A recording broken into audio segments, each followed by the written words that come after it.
Magandang buhay mga kamalalakbay, ito si Brother Ivan Panganiban at narito po tayo sa katedral at parokya ni San Agustin dito po sa lungsod ng Cagayan de Oro.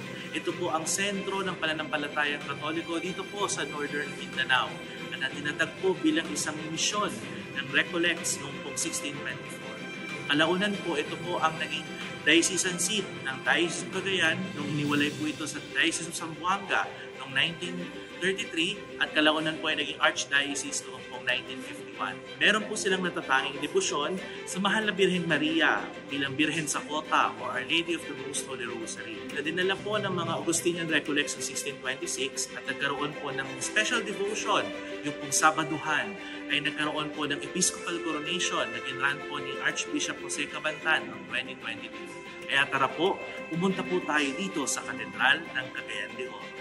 Nanalangin tayo.